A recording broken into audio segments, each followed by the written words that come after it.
तिकडे गुरु आणि शिष्याच्या पवित्र नात्याला काळीमा फासणारी घटना हिंगोलीत घडली। शहरातल्या विजयस्तंभ स्पर्धा परीक्षा केंद्रात येणाऱ्या विद्यार्थिनीवर केंद्र संचालक आणि त्याच्या साथीदारांना वारंवार बलात्कार केला।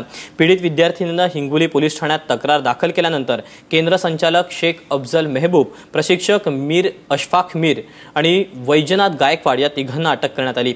कोल्ड्रिंकमध्ये गुंगीचं औषध टाकून विद्यार्थिनीला बेशुद्ध करून तिचे अश्लील फोटो आरोपींनी काढले। त्यानंतर हे फोटो सोशल साइट्सवर टाकू अशी धमकी देत तिच्यावर सतत 3 महिने बलात्कार केल्याचा आरोप आहे। या प्रकरणी आरोपींना अटक केल्यानंतर पोलीस आता या पुढचा तपास सुरू त्यांनी केला आहे।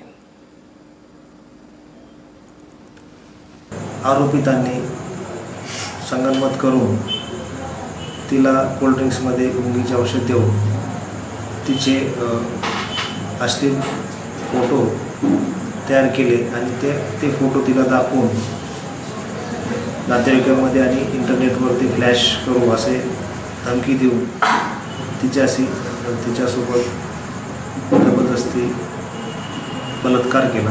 गुन्हा दाखल झालेला आहे।